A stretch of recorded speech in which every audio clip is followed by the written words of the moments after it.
Mas Gali. Halo Mbak Ati, selamat pagi. Ya, pagi. Kemudian ada Mbak Indana. Hai Mbak Indana. Halo, selamat pagi.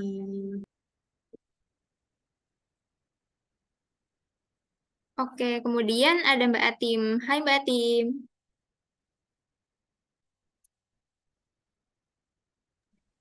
Hai, selamat pagi. Oke, jadi Q&A edisi pertama ini akan bahas fitur baru, yaitu ASN Karir yang ada di SSC ASN. Jadi, narasumber pagi ini akan menjawab pertanyaan umum yang masuk ke helpdesk SSC ASN mulai dari hari pertama sampai dengan hari ini. Oke, langsung saja kita masuk ke pertanyaan pertama ya. Jadi, pertanyaan pertama itu, apa sih ASN Karir? Oke, bisa dijawab oleh Mas Gali.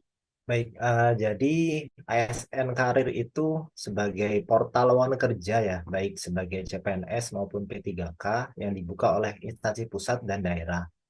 Jadi portal ini menyediakan informasi setidaknya mengenai persyaratan, lokasi penempatan, serta tentang penghasilan dan deskripsi pekerjaan. Sehingga harapannya masyarakat yang akan melamar itu mempunyai gambaran mengenai pekerjaan yang akan dilamar.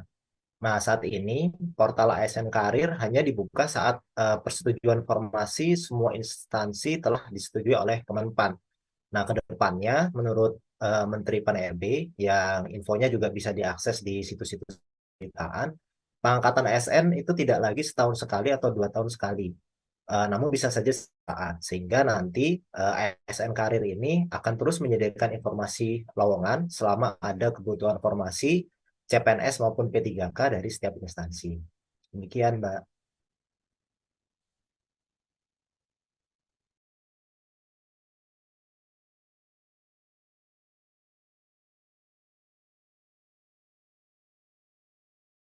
Oke, makasih Mas Gali. Jadi ASN Karir itu seperti informasi ya, informasi akan formasi yang ada di instansi pemerintah, lengkap dengan em, informasi jabatan, lalu kemudian range pendapatan ya, benar ya Mas Gali ya? Betul. Oke, latar belakang pendidikan juga ada ya di dalamnya. Ya, jadi semua informasi yang mensyaratkan eh, jabatan itu boleh dilamar oleh siapa saja, termasuk kualifikasi pendidikan tadi.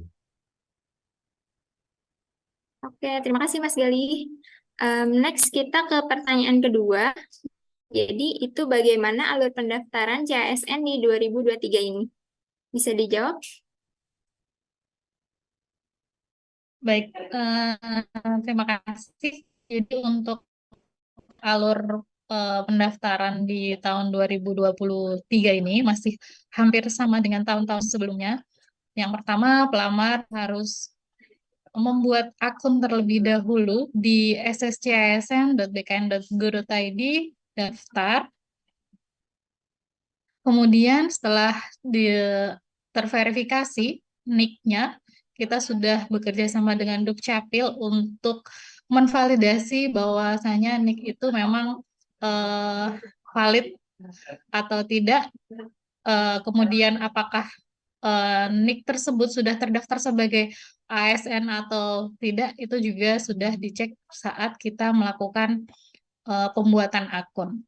Kemudian eh, yang berikutnya yaitu ketika sudah membuat akun, kita mengisi password maupun kelengkapan data pengaman lainnya, kita lanjut untuk login di daftar ya, di aplikasi daftar sscsn/daftar. Kemudian nanti kita akan masuk di halaman biodata atau langkah-langkah pertama yaitu melengkapi biodata. Nah, melengkapi biodata di sini sudah memilih jenis seleksi, kemudian formasi instansi dan jabatan sesuai dengan pendidikan yang dimiliki oleh pelamar. Kemudian yang berikutnya, yang kelima, yaitu mengunggah persyaratan dokumen dan kemudian memeriksa kembali. Nah, di unggah dokumen ini, teman-teman pelamar juga harus memastikan sudah memiliki akun iMaterai, karena ketika unggah dokumen, ada persyaratan dokumen yang harus menggunakan iMaterai, yaitu eh, surat lamaran, kemudian surat pernyataan. Nah, itu teman-teman harus sudah memiliki akun e-materai, kemudian nanti melakukan stem e-materai secara online atau pembubuhan. Selanjutnya, setelah dokumen diunggah dan pelamar yakin untuk melamar di formasi tersebut, maka teman-teman sudah masuk kepada resume dan kemudian submit. Pada saat itulah apa yang sudah diunggah dan sudah diisi oleh pelamar sudah tidak bisa lagi untuk diupdate. Kemudian akan lanjut pada proses verifikasi yang dilakukan oleh instansi, kemudian nanti pelamar jika diumumkan bahwa yang bersangkutan lulus, selanjutnya teman-teman bisa cetak kartu ujian untuk melakukan ujian SKD untuk CPNS dan ujian SKT atau seleksi kompetensi untuk teman-teman P3K.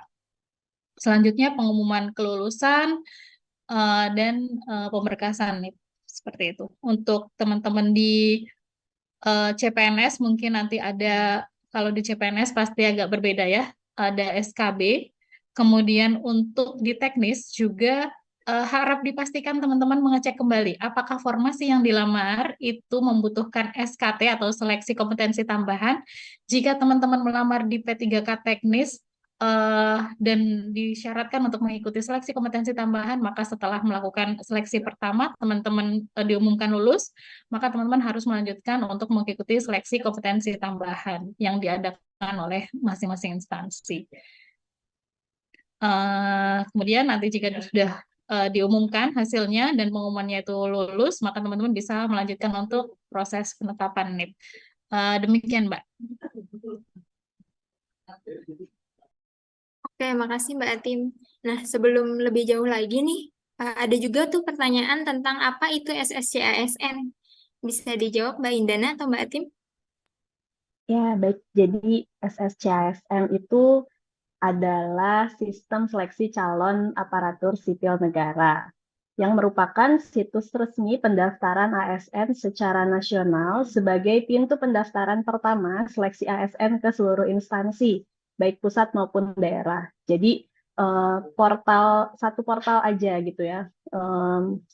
Tidak lagi pendaftaran itu di masing-masing instansi, tapi semuanya baik instansi pusat ataupun daerah daftarnya melalui SSCASN. SSCASN ini dikelola oleh BKN sebagai panitia seleksi penerimaan nasional. Kemudian kita sama-sama tahu ya, bisa diakses di https sscsn.bkn.go.id. Nah, SSCASN ini juga sebagai suatu ekosistem, tidak hanya berisikan satu portal saja, helpdesk saja, tetapi ada lagi subsistem lain di dalamnya dari mulai awal pendaftaran sampai dengan nanti pengolahan akhir, pengisian DRH, dan nanti ke penetapan. Gitu. Oke, makasih Mbak Indana. Jadi SSC ASN itu lengkap ya dari mulai pendaftaran. Jadi apabila ada kendala itu di helpdesk juga ada ya. Kemudian seleksinya semuanya ada di dalam situ ya Mbak, terpampang. Jadi nilai ataupun nanti sampai dengan penerimaan apabila diterima, jadi ada di dalam SSC ASN itu. Oke. Jadi, juga banyak nih ada pertanyaan, apakah calon pelamar perlu buat akun baru? Karena kan banyak juga yang sudah mencoba berkali-kali ya. Jadi di tahun 2021, 2022 itu mereka sudah punya akun, tapi apakah perlu nih buat akun baru? Oke, bisa dijawab? Untuk pelamar, seluruh pelamar maupun mungkin banyak yang bertanya tuh di teman-teman P3K Guru ya, karena kemarin aturannya memang sedikit berbeda dengan tahun sebelumnya. Jadi untuk tahun ini seluruh pelamar harus membuat akun terlebih dahulu. Seperti itu, Mbak. Bisa dicatat ya ini Sobat BKN, jadi seluruh pelamar itu harus membuat akun baru. Oke, ini ada juga nih pertanyaan, apa saja kategori pelamar? Bisa dijawab, Mbak? Kategori pelamar ya. Jadi di tahun ini kita lumayan gemuk ya formasinya. Ada 4 jenis pengadaan dari mulai CPNS, kemudian P3K Guru, P3K Nakes, dan P3K Teknis. Nah, untuk CPNS dan P3K itu memang secara peraturan dibagi ke dua jenis kategori ya. Ada pelamar umum dan pelamar khusus. Namun untuk CPNS, pelamar khusus ini dibagi lagi menjadi disabilitas, kemudian putra-putri Papua, lulusan terbaik, diaspora, dan tenaga siber. Sedangkan untuk P3K, eh, P3K teknis dan nakes itu khususnya terdiri dari PHK 2 dan non-ASN.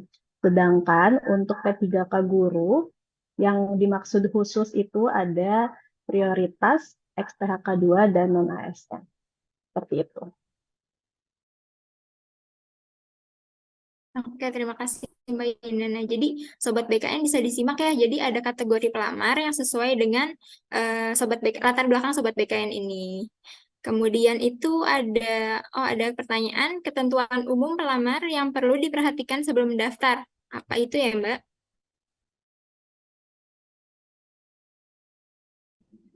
Jadi ketentuan umum pelamar bisa sebenarnya sudah dijelaskan juga ya di buku petunjuk. Nanti teman-teman juga bisa membaca yang sudah disediakan di portalnya Mas Galih dan tim. Jadi yang harus dipersiapkan terlebih dahulu sebelum melamar itu beberapa dokumen-dokumen seperti KTP, kemudian kartu keluarga, kemudian ijazah, transkrip, kemudian jika dipersyaratkan di jabatan tersebut ada syarat sertifikat, maka juga harus diunggah. Seperti itu, Mbak. Mungkin menambahkan ya. Jadi untuk ketentuan umum pelamar itu ada di Permenpan. Permenpannya ini antara P3K dengan CPNS berbeda, jadi ada dua Permenpan. Tapi ketentuan secara umumnya mungkin ada juga di FAQ, bisa dibaca di sana, seperti tidak pernah dipidana gitu kan, 2 tahun atau lebih, kemudian tidak pernah diberhentikan dengan hormat tidak atas permintaan sendiri sebagai PNS, TNI, Polri gitu kan. Terus tidak pernah diberhentikan tidak hormat sebagai pegawai swasta. Nah, kemudian untuk pelamar CPNS itu tidak berkedudukan sebagai CPNS, PNS, prajurit TNI, atau anggota kepolisian negara. Sedangkan untuk P3K ditambahkan tidak berkedudukan sebagai calon P3K dan P3K aktif.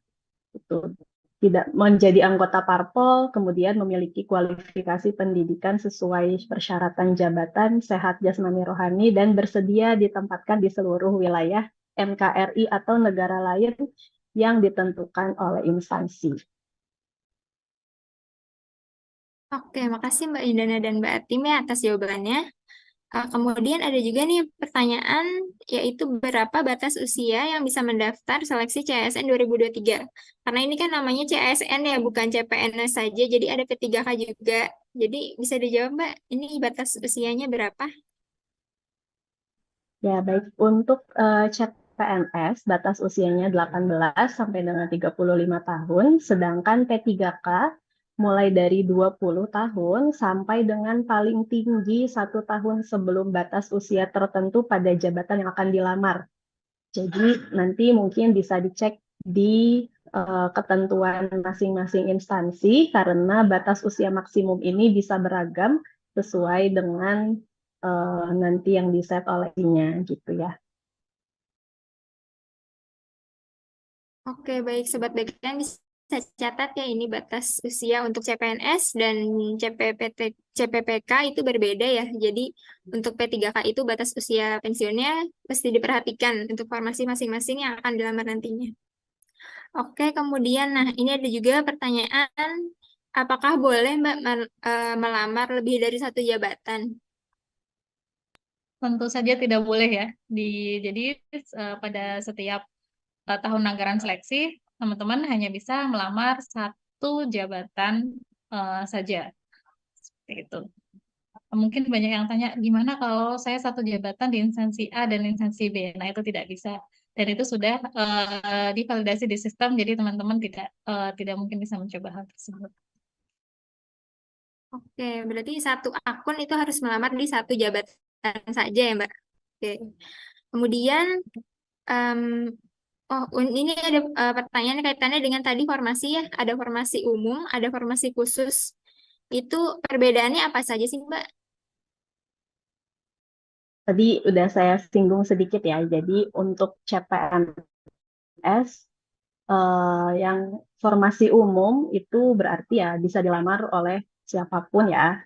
Artinya memang kategori persyaratannya itu hanya disesuaikan dengan jabatan dan pendidikan, kemudian usia.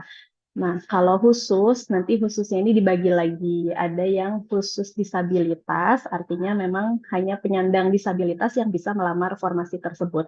Kemudian putra-putri Papua ini juga nanti dibuktikan dengan surat seperti akte kelahiran gitu ya. Pokoknya terkait harus membuktikan yang bersangkutan sebagai putra-putri Papua. Kemudian ada lulusan terbaik, ini dari nilai apa? Dari ijazahnya, transkrip nilainya, nanti ada tulisan lulusan terbaik itu bisa mendaftar. Kemudian diaspora dan satu lagi tenaga siber. Itu untuk CPNS. Nah, untuk P3K ini juga sama, ada umum dan khusus. Nah, khususnya ini untuk P3K nakes dan teknis itu terdiri dari dua ya. Jadi ada THK 2 dan non ASN.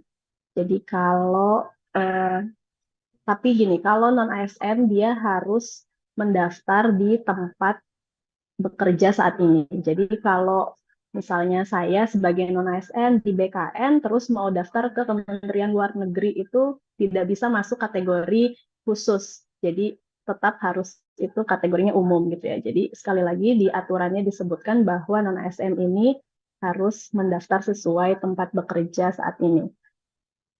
Jadi itu ya. Nah, kemudian untuk P3K guru tadi khusus itu ada 3 prioritas.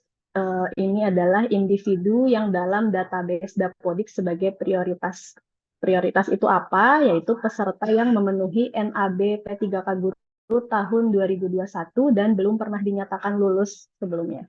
Kemudian ada XTHK 2. XTHK 2 itu adalah yang terdaftar di dalam database BKN dan non-ASN adalah guru non-ASN dari sekolah negeri. Kemudian untuk umum di P3K guru, yang pertama ada lulusan pendidikan profesi guru yang terdaftar pada database kelulusan PPG di Kemendikbudristek.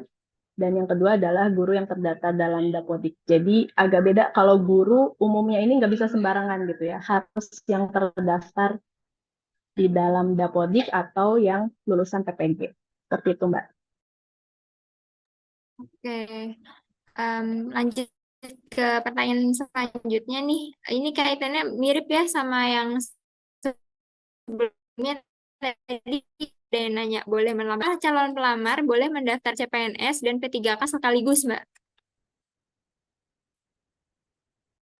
Tentu tidak bisa ya. Kita hanya bisa memilih satu jenis pengadaan dan satu jabatan. Oke, jelas ya Sobat BKN, jadi hanya memilih satu jenis CPNS atau P3K dan satu jabatan saja. Kemudian, ini ada juga, apakah bisa mendaftar CPNS, sedangkan pernah mendaftar di sekolah kedinasan melalui portal SSCSN Dikdin pada tahun ini.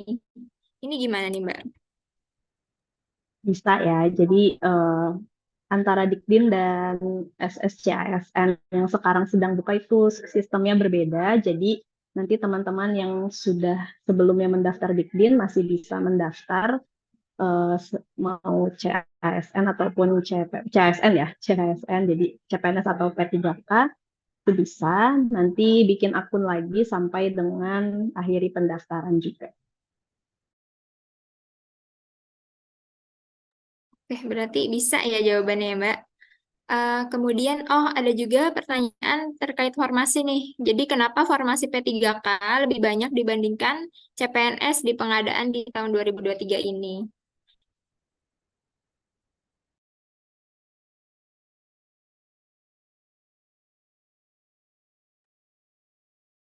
Silakan, Mbak. Ya, Bisa. ini disesuaikan dengan kebutuhan masing-masing instansi kali ya. Jadi karena mungkin prioritas pemerintah itu di tahun ini masih banyak untuk tenaga pendidikan dan kesehatan. Jadi memang arahnya ke sana. Jadi banyak yang lebih banyak P3K. Karena yang kita lihat juga formasi yang paling banyak tahun ini masih di nakes dan guru gitu, Mbak. Oke, jadinya prioritas itu di tenaga pendidikan dan kesehatan. Ya, jadi terjawab ya Sobat BKN, kenapa banyak formasi P3K dibandingkan formasi CPNS. Kemudian itu, oke, ini katanya juga seperti yang ASN Karir ya. Jadi bagaimana melihat informasi lowongan yang tersedia? Jadi ini bisa dijawab, siapa ini Mas atau Mbak? Mungkin Mas Mas Galih ya. Galih nih. Mas Galih nih. Oke, jadi di ASN Karir itu kan disediakan 4 filter ya. Jadi ada tingkat pendidikan, program studi, kemudian instansi dan jenis pengadaan. Nah, ibaratnya jika saya memiliki jenjang pendidikan S1 komputer, maka teman-teman nanti pilih tingkat pendidikannya di program studinya, misal ilmu seperti itu ya, mengandung kata ilmu komputer tadi. Jadi bukan teman-teman mengetikkan sebegitu saja kemudian cari, tapi harus pilih dari daftar prodi yang kan. Ketika sudah dua, rekan-rekan bisa langsung klik cari, kemudian nanti akan muncul hasilnya. Tapi itu khusus untuk jenis PTK guru ya. Nah, untuk rekan-rekan yang ingin mendaftar ke P3K guru, maka skenario-nya adalah cukup memilih jenis pengadaannya saja, yaitu P3K guru. Namun jika ingin menspesifikkan lagi pencariannya, bisa juga dicari di kolom instansinya, diketikkan pencarian instansinya sampai muncul listnya, kemudian dipilih salah satu, baru kemudian cari. Seperti itu. Jadi ada 2 ya, yang satu untuk non P3K guru, yang diisi adalah jenjang pendidikan dan juga program studi, itu wajib.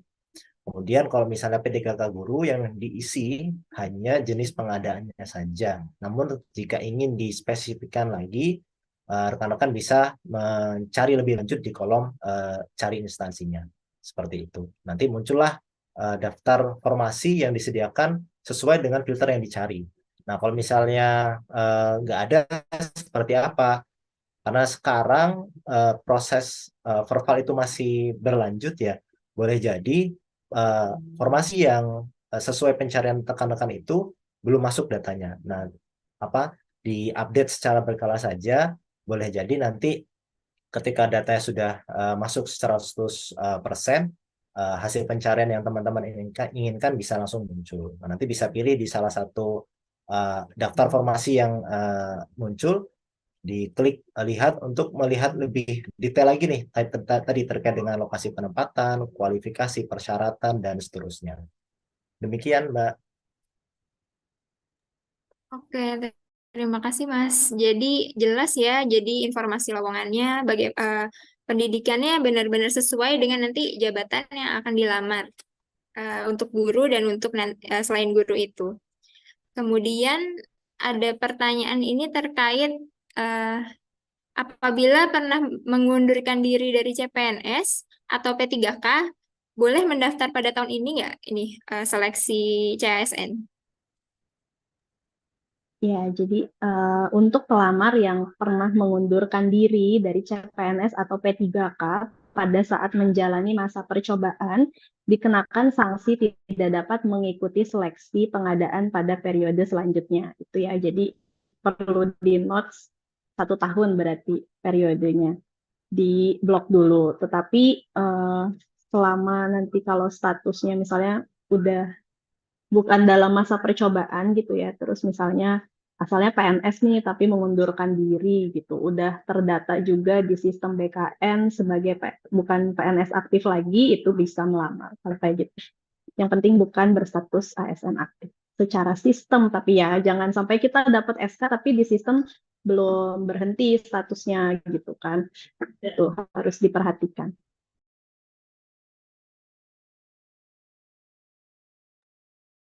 Oke, makasih Mbak Indana. Jadi jelas ya, apabila sedang masa percobaan CPNS itu diberikan sanksi 1 tahun, dan apabila mengundurkan diri itu statusnya harus jelas bukan tenaga ASN ya, jadi baru bisa mendaftar. Oke, next itu pertanyaan ada. Oke nih, ada juga nih, apakah bisa mendaftar akun SSC ASN, sedangkan akun 2022 itu masih statusnya menunggu hasil optimalisasi. Itu gimana tuh, Mbak? Ya, jadi jika masih menunggu hasil optimalisasi itu artinya statusnya belum dinyatakan lulus ya. Jadi kita kan nggak tahu tuh siapa yang lulus dari hasil optimalisasi tersebut. Nah, kalau masih belum dinyatakan lulus sampai mendapat NIP gitu kan, itu masih bisa mendaftar. Tapi mungkin harus dipilih ya nanti hasil optimalisasinya sudah keluar dan kita lulus, apakah mau lanjut ke pengisian DRH, kemudian menjadi P3K, atau mau ikut seleksi di tahun. Oke, berarti jelas untuk menunggu ya hasil optimalisasinya keluar. Apabila tidak lulus bisa mendaftar, dan apabila lulus bisa memilih untuk mengundurkan diri atau lanjut ke proses penetapan NI ya. Oke, baik. Kemudian ini terkait dengan imaterai nih. Jadi apakah wajib sih menggunakan imaterai untuk unggah dokumennya itu?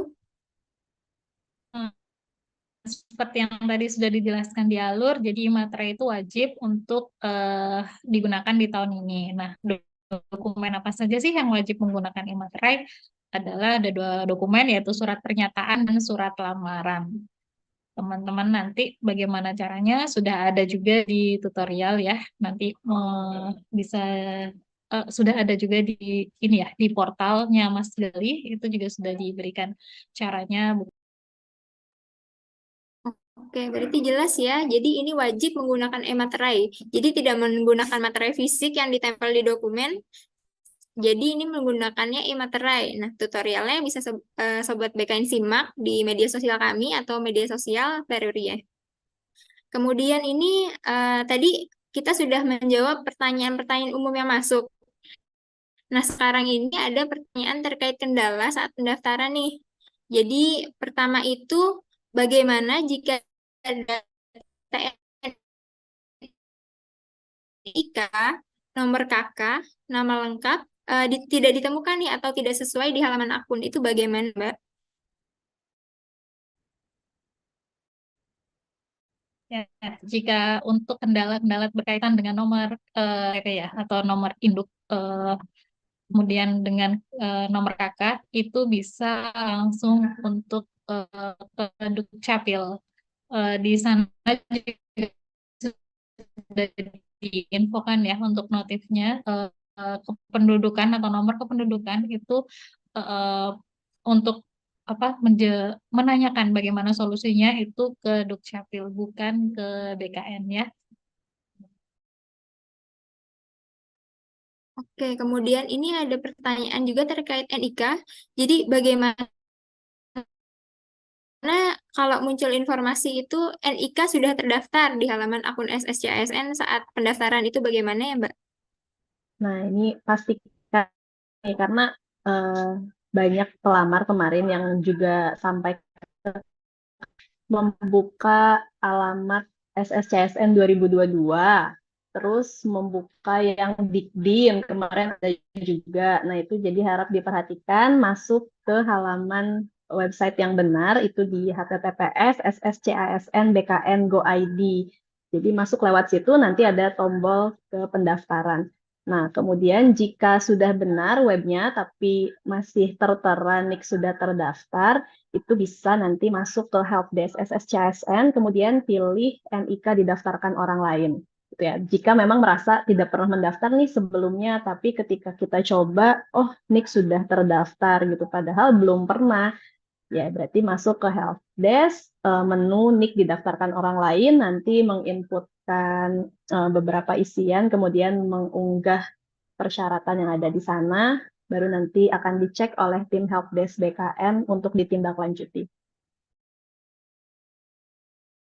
Oke, terima kasih Mbak. Jadi untuk NIK sudah terdaftar itu kalau ada kendala bisa di helpdesk-nya ya, helpdesk SCSN. Kemudian itu eh, bagaimana KTP yang belum selesai dicetak oleh Dinas Kependudukan. Jadi KTP fisiknya itu nggak ada Mbak. Jadi gimana bisa daftar atau enggak? Bisa dong menggunakan surat keterangan dari Dukcapil. Jadi nanti bisa dimintakan surat, nanti bisa diunggah. Oke, berarti harus ada surat keterangan ya Mbak dari Dukcapil. Kemudian itu ini pertanyaan nih banyak dari fresh graduate ya mungkin ya. Apakah boleh mendaftar menggunakan SKL? Jadi surat keterangan lulus, jadi ijazahnya itu belum keluar. Itu bagaimana ya Mbak? Tidak bisa ya, kita harus mendaftar sesuai dengan persyaratan yang sudah ditentukan. Nah, di situ sudah ditentukan bahwa persyaratan dokumen wajibnya itu adalah ijazah, maka jangan diunggah SKL. Jadi yang harus diunggah Oke, berarti harus menggunakan ijazah ya Sobat BKN saat pendaftaran. Kemudian ini akreditasi jurusan dan kampus yang digunakan untuk mendaftar saat lulus atau yang paling terbaru nih Mbak untuk persyaratan akreditasi. akreditasi yang digunakan adalah akreditasi saat lulus. Jadi waktu lulus itu akreditasinya apa, nah itu yang digunakan.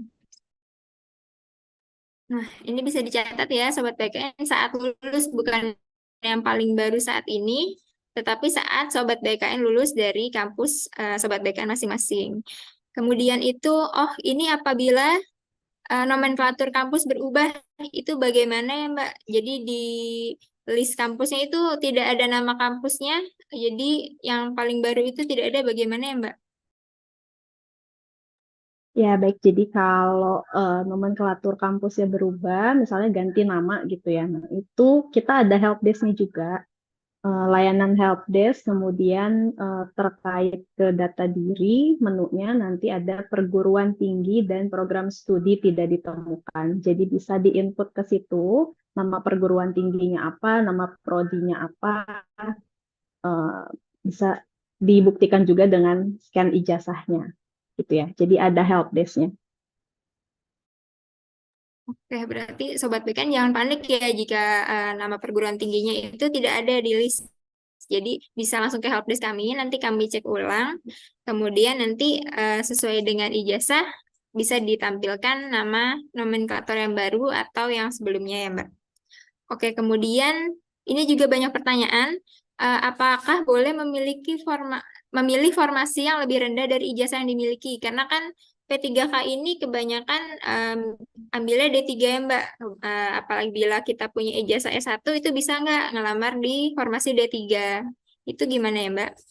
Tidak bisa ya teman-teman, jadi harus melamar sesuai dengan persyaratan. Kalau teman-teman ijazah CS1 berarti harus melamar di pendidikan yang memang membutuhkan pendidikan S1.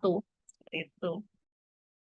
Oke, sudah Menambahkan jelas. mungkin ya Mbak, Ya. kalau kayak tadi kasusnya, misalnya punya S1 tapi ada CPNS SMA penjaga tahanan misalnya. Nah, itu ya bisa aja sebetulnya dia daftar karena dia juga punya ijazah SMA selama memang sesuai dengan tadi formasi dan kualifikasi pendidikan yang dipersyaratkan. Tapi kalau kita misalnya S1 ilmu komputer gitu, tapi ijazahnya S1 statistika gitu kan, itu nggak bisa gitu, karena berbeda.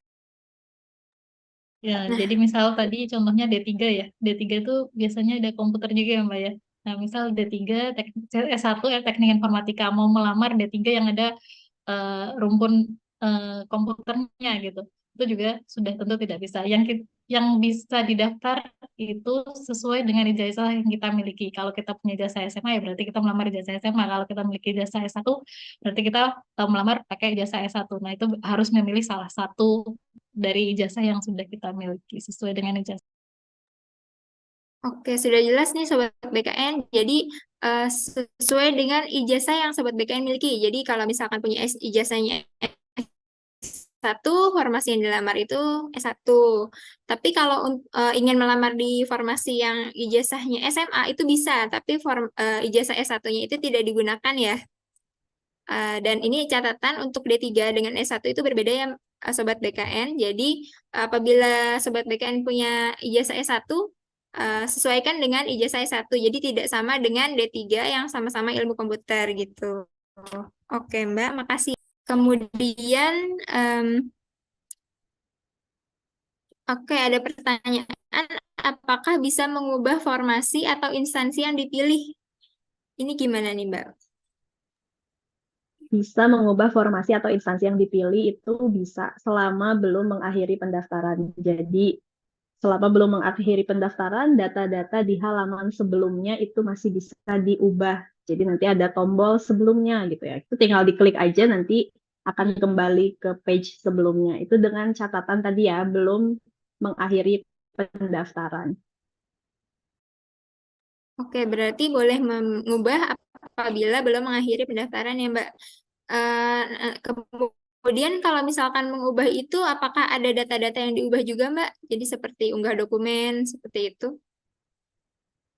Ya, karena kan bisa saja persyaratannya berbeda ya antara instansi yang satu dengan instansi yang lain. Bahkan di tiap jabatan pun bisa aja berbeda. Jadi itu harap diperhatikan lagi ketika ada proses perubahan formasinya, diganti instansi jabatan dan seterusnya itu, maka dicek lagi persyaratan Nah, ini juga perlu dicatat ya Sobat BKN, apabila mengubah formasi, diperhatikan lagi apabila ada dokumen yang diminta yang berubah, yang beda. Kemudian data-data dirinya dicek kembali sebelum memencet akhiri pendaftaran.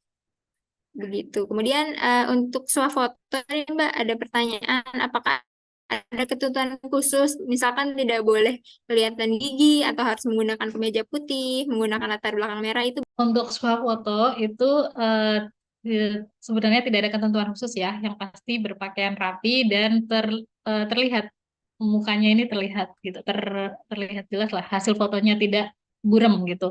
Jadi di situ kan sudah ada dua tombol ya, bisa ketika teman-teman sudah foto, kemudian dirasa ternyata fotonya ngeblur atau tidak jelas gitu ya, itu bisa diulang fotonya. Jadi pastikan rapi dan jelas, fotonya terlihat jelas. Oke, berarti habis foto bisa dicek ya apakah fotonya benar. Kemudian apabila fotonya tidak sesuai yang Sobat BKN inginkan, bisa langsung diubah di saat itu juga ya, Mbak.